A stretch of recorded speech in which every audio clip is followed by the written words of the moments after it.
ta cái sợi dây kia chúng ta ấn vào cái mắc cài, lập tức chúng ta sẽ có một cái lực như này và chúng ta có một cái moment. Thì đây là chúng ta cái là activation của cái sợi dây, có nghĩa là khi chúng ta ấn cái sợi dây nó vào. Còn ở đây là như nào? Chúng ta sẽ phải ấn cái sợi dây nó vào. Okay, and the wire is like this, so you have to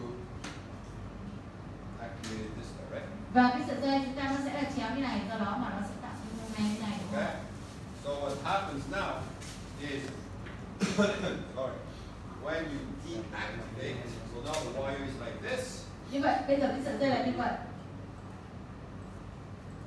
Đấy. Okay, so it's been activated. Thì bây giờ nó sẽ cái sợi dây nó sẽ deactivate. And the deactivation is reversed. Thì nó sẽ theo hướng ngược lại.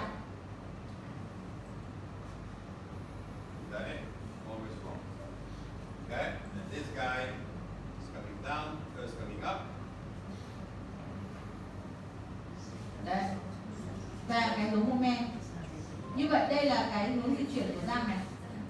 Hướng di chuyển của răng beta và hướng di chuyển của răng alpha. Đến đây là mọi người xua hết rồi đúng không ạ? Yes. That's good. Everybody agrees to that? Yeah. So what's interesting? Vậy cái điều gì nó sẽ xảy ra nếu như này? Yeah. What's interesting is you have opposite forces, Như vậy. which is what you may probably want. So because a lot of people don't understand that. So now this tooth is going to do what? Let's assume, okay, it's going to be better. So let's go to the deactivation. Okay, forget about the calculations for now. Okay, so what's going to happen? This tooth here is going to do what? It's going to go up, which is good. You may want to do that. This one's going to go down, which is good too. But what happens too? They're all going to rotate. Okay, and this is why you get cants in the occlusal plane, all sorts of things when the brackets are up, and you put your wires. So what's happening? This is crazy because you are controlling the forces, but you don't control the moments. Yeah. So always think about that. I see so many people with a midline like this because this is what happened. Yes. Sure. Okay? So that's called geometry 1. Yes.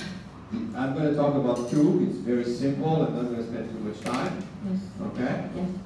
Thì chúng ta thấy hiểu ạ, có nghĩa là khi mà với trường hợp là góc alpha và góc beta này mà chúng ta đi dây thẳng thì với cái lệ lực mà làm trồi làm lún thì ok, chúng ta không có vấn đề gì cả, nhưng mà chúng ta phải đối mặt với lại một cái moment xoay, và chính nó xoay như thế cho nên nếu mà cái này mà là hai cái răng cửa giữa thì nó sẽ làm cho cái đường giữa nó bị chéo. And why I find this important is because remember alpha and beta.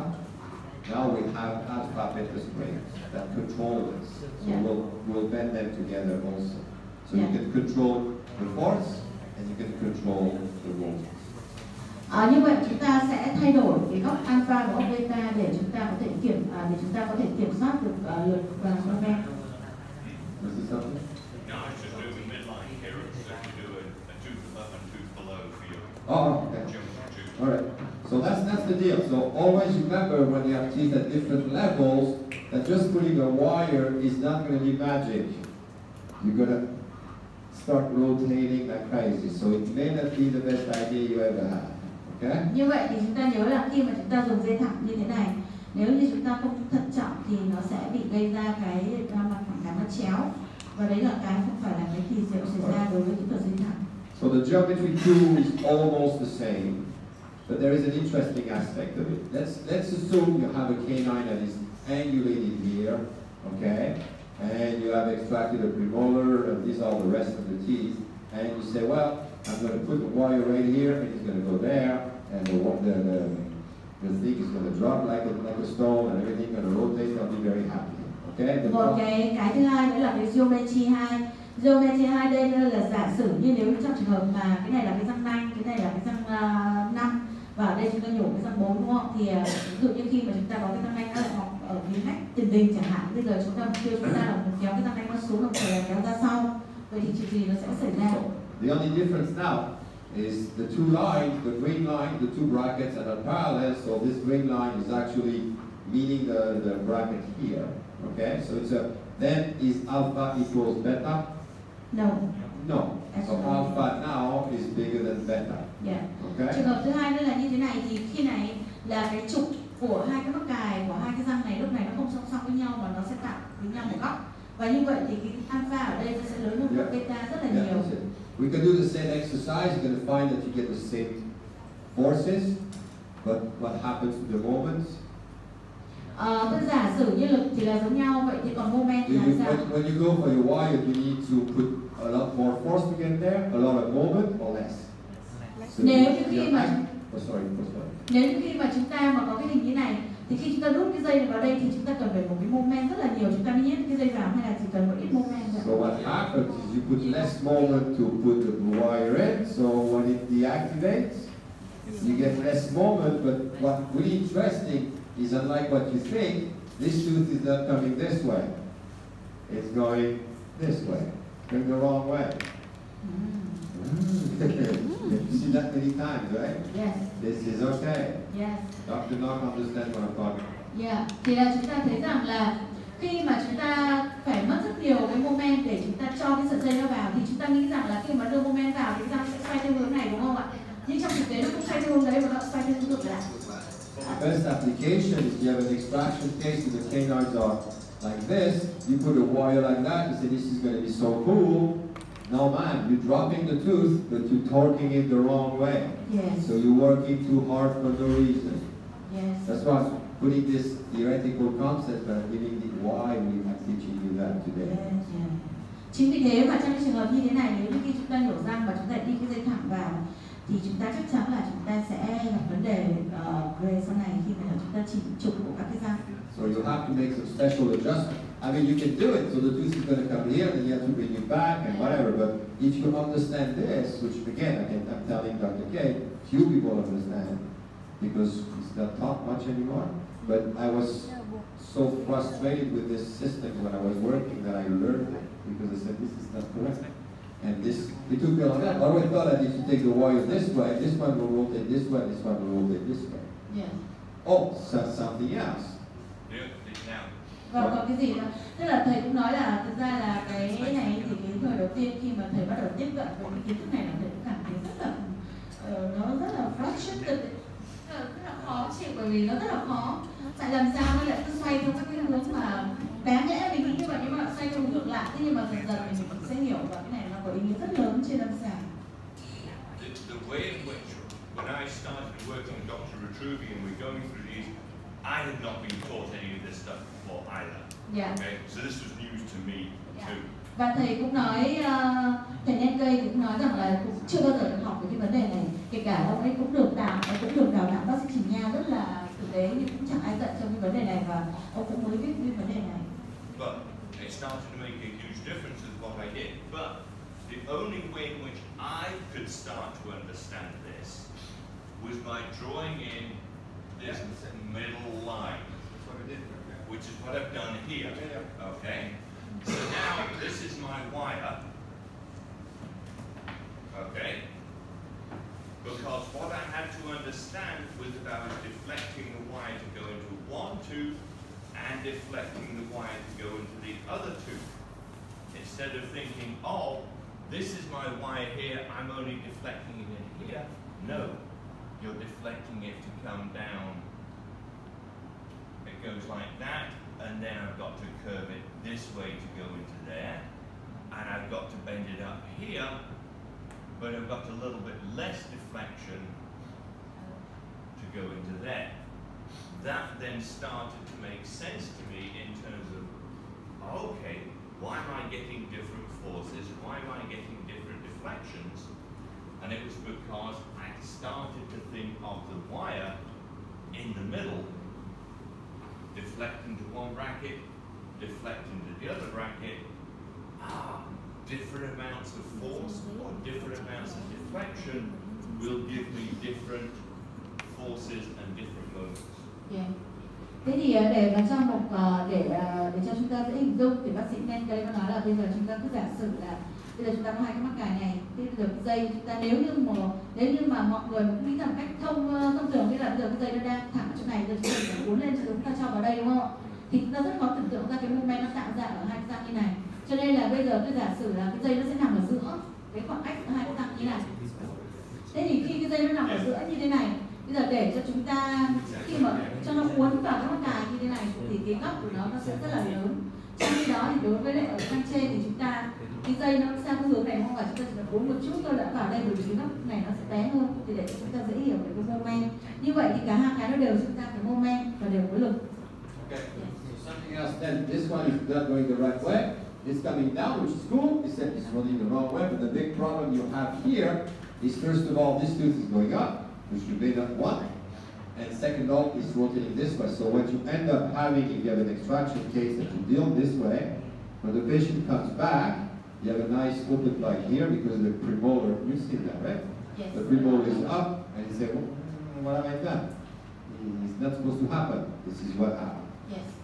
Okay? Như vậy thì khi mà chúng ta đi cái dây thẳng này vào và sau một thời gian khi bệnh nhân đến thì chúng ta tự nhiên chúng ta thấy là cái cốc cắn hở ở cái vùng răng đây, cái cốc cắn hở nice open bite đấy.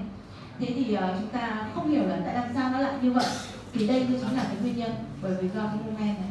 Yeah, because people always think of forces and they think the wire is smart. The wire is not smart. You are smart. Yeah, tại vì là mọi người thì vẫn nghĩ rằng là cái sợi dây nó rất là smart, nó rất là thông minh, nhưng mà thực ra thì cái sợi dây nó không thông minh gì cả, nó sẽ tuân theo các quy luật vật lý. Chỉ có người bác sĩ thì mới là smart thôi, chứ còn dây không smart. Okay. All right. The number 3 will show you. The number 3 is interesting because it's when the axis of one bracket passes through the center of the other bracket. Cái geometry 3 đó là cái trục của một cái mắc cài, tức là đi qua cái slot của một mắc cài thì là nó sẽ đi qua cái trục của mắc cài còn lại.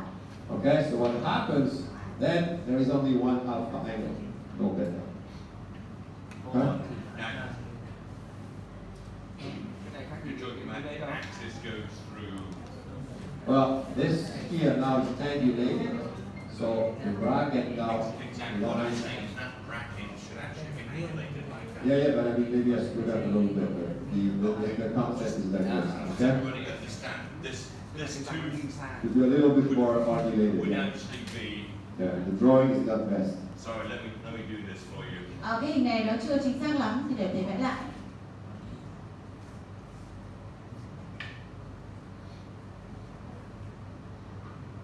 So that one goes like that. This wire is coming down. Comes up. All right.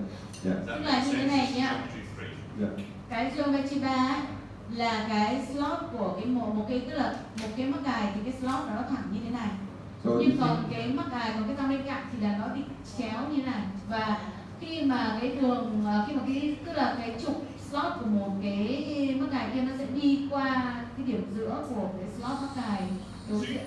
So you put that wire passively into this slot, it is going to come down and lie across that bracket there. Yeah. the idea is Như vậy thì khi mà đặt một cái sợi dây mà hoàn toàn passive qua cái rãnh slot của một cái răng thì nó sẽ đi qua cái giữa slot của cái răng còn lại.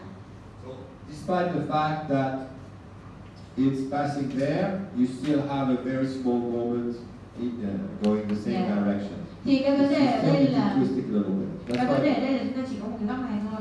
And the problem with this one is you have a very tiny, even the problem that you have with this is you want to rotate the tooth. First of all, it's going the wrong way, but very little.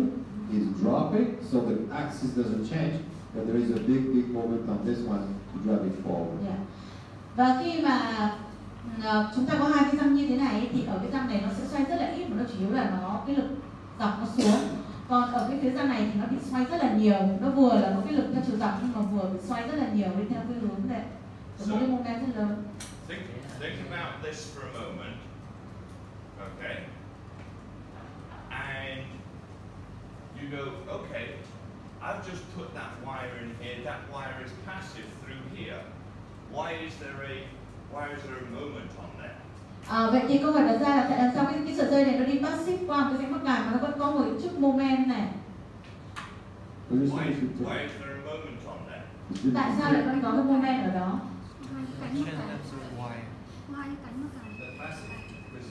Well, Cái dây này hoàn toàn đi the passive thing is, qua it can't be passive. cái này. It can't be passive because of wire deflection. Yes. Okay. We bend that wire up. This is the wire here. as we bend that wire up, does that wire go straight or does it curve? It curves. It curves. Because of deflection here. So it curves there and it curves as you pull it down into here. It's that small curve that creates this small moment. Mọi người có hiểu chưa? Tức là thế này, ông bảo tại làm sao cái dây này nó hoàn toàn đi passive qua một cái rãnh mắc cài mà nó lại sinh ra cái moment rất nhỏ ở cái rãnh mắc cài đó. Cái lý do là bởi vì sao? Bởi vì là do cái mắc cài còn lại này là cái sợi dây nó không đi passive qua, nó vẫn phải uốn. Khi nó uốn thì là cái sợi dây nó vẫn bị deflection, nó vẫn bị uốn. Và khi đó nếu như khi chúng ta mà muốn nhét vào cái rãnh mắc cài này thì nó vẫn tạo ra một cái moment rất nhỏ. Yeah. So we're always drawing straight lines on here, but in fact, wires curve, wires deflect and bend. Yeah. And that little bit of deflection can be what throws things off, which is why, as Dr. Petruvius said before, every time we do this static setup, as soon as we let it go, all those numbers change. Alright? Because everything changes with that deflection. As soon as there's a little bit of movement, those geometries will change. Okay? Yeah. That's why we must always reevaluate every single time what's going on. Và thầy lên cây thì cũng có nói là cái lúc đầu thì răng là như vậy, nhưng mà sau một thời gian khi răng của nó đã dịch chuyển rồi thì lúc này chúng ta lại phải đánh giá lại, bởi vì là cái geometry nó khác đi thì lúc này cái kiểu dịch chuyển răng nó lại khác. Yeah, so geometry 4 is interesting because now we're going to see for the first time that now the wire doesn't need to be deflected on this one. Okay? So it's more. So what you're going to get is if you have to put the wire here, and when you bend it, it goes straight into the slot. So there is no deflection. You understand what I mean? So on this side, this wire goes straight into the slot. On this side, you still need to bend it. So you have a moment here, and when you get here, just the force. No, not the moment, because you don't bend it. What happens is you end up with the same moment on this side and the force, and on this side only the force. Activation. Deactivation is the reverse. That's going to deactivate. Because when you take the wire from here and you bend it to go up, it goes straight into the bracket. So there is no activation moment, so there will be no deactivation moment. When you bend it here, you still need to bend it to get it there. So there is a moment here, and there is no moment there. Okay, so that's called geometry 4. That's an important one because it has a moment only on one side. Okay, and if you notice now, alpha and beta are on the same side. Okay, for the first time. They're almost at 0, this one, but that's very important because then it's one of the few times which is funny because this noose is very angulated, but there is only, I mean, if you deactivate, sorry, because that's activation. Yeah, I've got it written on here. Oh, I don't have it. So, Yeah. oh, you got it? If you deactivate, because I forgot to put the slide, I do apologize.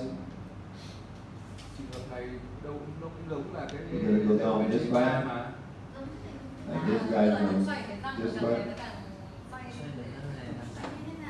So that's activation. Tức là tác dụng thì càng ngày càng giảm, nhưng mà tức là So what's the difference with the geometry 3? Geometry 3. Geometry, 3, there is still a small moment. yes, that's geometry 4. That means the Geometry 4, the lines cross in front. Now they cross in front of the bracket. Geometry 1, they're parallel. Yes. Geometry 2, they cross here. Yes. Geometry 3, they cross here. Geometry 4, they cross there. Oh yeah. You get it? Get that. Cái này là geometry 4 thì là nó sẽ khác là cái đường mà đi qua cái trục của cái rãnh mắc cài của một cái răng này thì nó sẽ cắt với lại cái, tức là nó không đi ngang qua cái rãnh mắc cài của cái răng đối diện mà nó lại cắt ở một cái điểm ở phía sau. We will practice. Như I will cái get some điểm ở paper. phía trước, như tại đây giả sử đây răng 3, đây là răng 4 thì cái này là nó cắt ở phía trước thì là nó sẽ sinh ra một cái hệ thống lực, đó là ở cái răng này thì nó vừa là đánh lún nhưng nó vừa có một cái moment, còn ngược lại thì ở cái răng nanh này thì nó không có cái moment và lúc này nó chỉ có một cái lực đơn thôi. So this is important because we do geometry for alpha, beta springs. Because on one side you have the moment, and on the other side just a simple force. Okay, alright. Thì cái này nó cũng giống như là trong cái trường hợp mà chúng ta vẽ cái khung dây đánh lún ấy, hoặc là khung dây làm trồi ra ấy. Thì cái lúc này là cái chúng ta điểm cắt này nó giống như là nó chung mà chúng ta vẽ cái bên đi. Thì cái này nó chỉ có một cái lực đơn thôi. Yeah. What I was just saying there, and we start off with geometry 4. As soon as we've got a little bit of movement on geometry 4, And this is going to move. it's turned into geometry 3. And it goes to 2, it goes to 1. And then goes into 2. Yeah. Okay? So that's why I'm saying the geometries are that point of time. Yes. But as soon as there is movement occurring, you're effectively seeing this line here is going to be just gradually moving like that. And going from 4 to 3 to 2 to 1. Yes. Thế thì cái này là geometry 4 và khi cái răng nó dịch chuyển, nó dần dần nó sẽ chuyển dạng sang là geometry 3, geometry 2 và dần dần là geometry 1. Cho nên là cái geometry này nó chỉ đúng ở tại một thời điểm thôi chứ nó không thể đúng hết trong suốt quá trình điều trị được. Do đó mà chúng ta phải đánh giá lại sau mỗi một lần mà bệnh nhân đến. But you want to know what your initial geometry that you're starting off with is, because you know what to watch for as changes are occurring. Và thầy nhắc lại là chúng ta phải hiểu về cái geometry này trước khi chúng ta điều trị, để từ đó chúng ta có ý niệm về nó và chúng ta sẽ đánh giá nó trong quá trình điều trị. So geometry 5 is the same as 4, except the tooth is even more angulated. It's closer to the midline, so now they're crossing even more close. Okay? They're not at the midline, they're almost at the midline. And this is when you have a significant alpha angle and a significant beta angle, but they're on the same side. Yeah. Okay? Which tells you something interesting. Cái geometry 5 thì là khi mà cái đường cắt này nó sẽ dịch về cái đường midline, cái đường ở giữa. Và cái lúc này thì là chúng ta thấy là cái góc alpha và góc beta nó cùng nằm về một bên. Tuy nhiên là nó không bằng nhau. This time what's going to happen is the two forces are in opposite directions, but the moments are also in opposite directions. Yeah.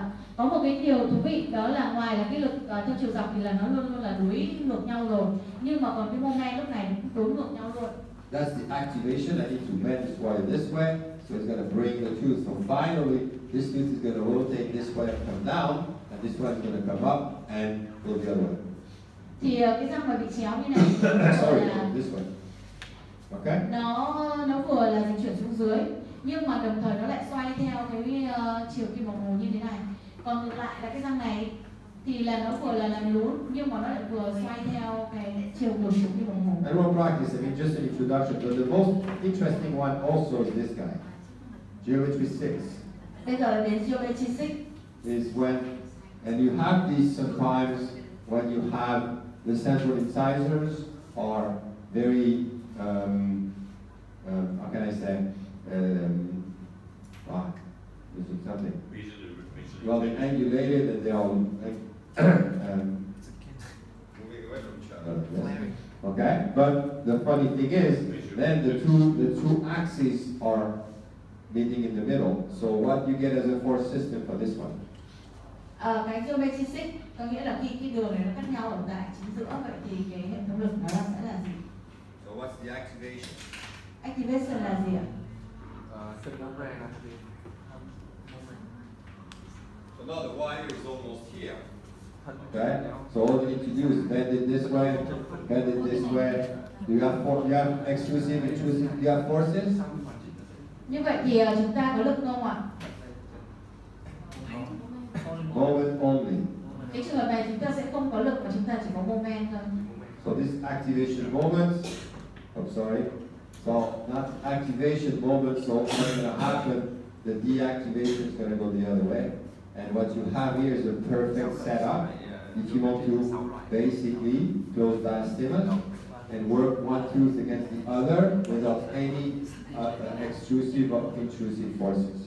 Như vậy thì chúng ta thấy là chúng ta sẽ đây là cái hướng moment mà chúng ta xoay cái dây vào trong cách mắc cài, và như vậy thì cái hướng xoay của cái răng này là nó sẽ theo chiều ngược lại. Tương tự như vậy cái răng lạnh thế, đây là cái hướng này là cái hướng xoay của cái dây, cái hướng xoay của cái dây thì lập tức là khi mà đảm bảo thì cái hướng xoay của cái răng sẽ chuyển lại, có nghĩa là nó sẽ dựng thẳng cái trục răng. Okay, so that's the big advantage of geometry. So you've also got the same situation here. This is again. It's the same thing, yeah. It's the same thing. Now we're looking at the incisolated, the two centrals. They're rotated in towards each other or rotated away from each other. Or rotated towards each other like this. Your most efficient derotation system is that. It's not a straight wire. It's a segment like this. Will give you the most efficient derotation just on this axis. Yeah. Thì như vậy là nó sẽ làm xoay cái răng và nó các cái lực theo chiều dọc và các cái lực theo chiều dọc và nó triệt tiêu hết, nó chỉ còn là xoay răng thôi. Đó, với những trường hợp này như vậy thì là cái này là để xoay răng. Rồi cái 60 đấy á, cái 60 đấy thì thầy biết cái răng bên trái là sai rồi. Anh ơi, cái này là cái hướng xoay của cái dây. Đây thì còn cái hướng mà deactivation là nó phải ngược lại. bên trái bên sai. Này nửa. Yeah. Sure. I always draw the arrows along my sword. Can't get the thing off. Vẫn đủ tỉnh táo, phát hiện ra thì sai rồi. Chưa buồn ngủ. Bạn ấy Ngủ rồi. Rồi tỉnh. Hôm qua buồn ngủ rồi, hôm nay hết buồn ngủ rồi. Đấy. Okay. Okay. Okay, so that's the 6 geometries as in Dr. Fiori's ebook, which you got from Burstall. So to recap, when you have a geometry 1, you have an intrusive force, but the teeth tend to rotate this way, which you may want but rarely want. Okay, so that's why you have to be careful with the night-eye wires in these situations. The 2 is the same thing, except this tooth here will have a rotational moment much bigger than this one. Okay? Geometry 3 is the same, except this is a very tiny moment. Okay? The one that is interesting too is geometry 4, because this time there is only forces, no moment here. So you have only one. So these guys, the moments are always in the same direction. This one moment is 0 because alpha and beta are on different side of the interbracket distance line. Okay? Here they're almost there, okay? They're almost on the same parallel, only one angle. There is a small angle, right, very small. The 5 is interesting because this time the forces are again the same all the time, but then this moment is one way and this moment is the same way, so they rotate in the same direction. Sorry, the opposite direction. And the 6 is interesting really because it's very useful for rotating teeth, because you have 0 intrusion, extrusion, and you only have rotation. So that's very important to understand, because again, if it's a very tiny amount, a geometry 1 very small, you don't care, you don't have to, the moments don't express. But when you have significant differences, you get very unfavorable movement in the straight wire system. Như vậy thì để nhắc lại, thì ở đây có 6 cái geometry 1, 2, 3, 4, 5, 6, thì cái 1, cái 2, cái 3 thì nó có một cái điều là thứ nhất là cái lực theo chiều dọc nó không thay đổi, nhưng còn các cái moment thì bao giờ cũng cùng một hướng. Thì ở cái geometry 1 này thì là nó bằng nhau về cái moment. Cái geometry 3 này thì là cái moment của cái răng thì nó bé hơn rất là nhiều so với lại cái còn lại. Còn cái geometry 4 thì lúc này thì là cái moment ở cái răng này là nó biến mất. Và đến geometry 5 và 6 thì là các cái moment, các cái răng sẽ xoay theo ngược chiều nhau. Nó khác so với lại 4, 2, 3. Và đến cái geometry 6 thì cái lúc này là lực theo chiều dọc là biến mất. Nó không còn nữa và nó chỉ còn xoay răng thôi. So as an illustration, just to show you the other way, is this case where you have, what's the geometry? This is the 6, that's the 5. So what's the geometry here? Dạ, bây giờ thầy cho thực hành là bây giờ cái này là cái răng số 6 đây, cái răng số 5, vậy geometry ở đây nó là gì? So geometry 1, right? Geometry 1 đúng không ạ? Geometry 1, between the 5 and the 4, so geometry 1 again, or we could put this a little bit like this, it doesn't matter. The main thing is, at the end of the day, in the second spot between the 4 and the 5 is geometry 1.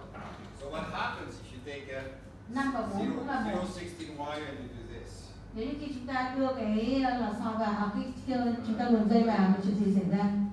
What happens to the premolar to the 5? Cái gì sẽ xảy ra đối với lại I'm các not 6 và talking trong about 5? core control, just 2D. Yeah, Dạ. that's the difference. Chúng ta đây chúng ta chỉ muốn nói là cái 2D thôi đấy. Is that good? Thì cái dòng 5 này nó đi ra cũng tốt đúng không ạ? Nhưng cái dòng này nó sẽ đi vào Have trong. the same equal and opposite force on both sides. Is that good? Good. Probably not. Okay? And the problem also again is you have to take the wire here, so you have to deactivate. So I was making it the long way again as usual. So the wire will be here. Okay? So in order to go there, you activate it and you twist it this way, right?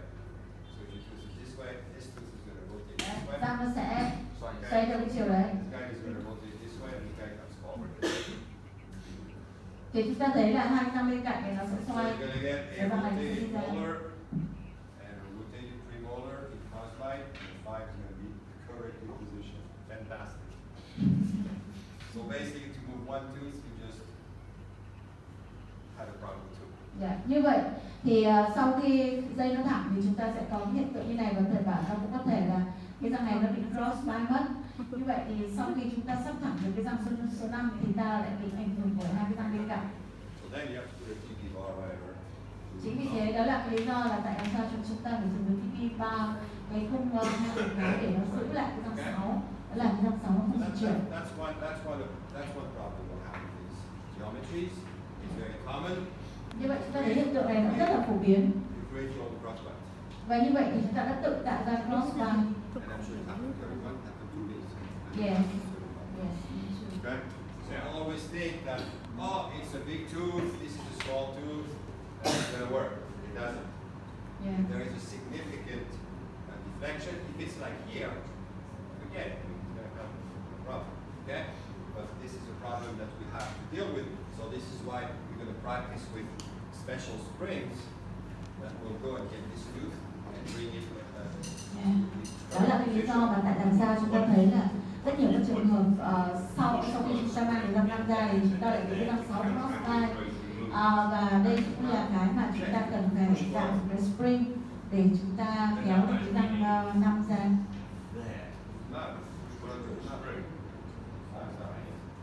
What you can do, you're going to push this way. Exactly. Oh yeah, you're still going to get that. The idea is that This is the rotatory. the push cut, you complicate the thing, and then the push cut is actually going to push the tooth there.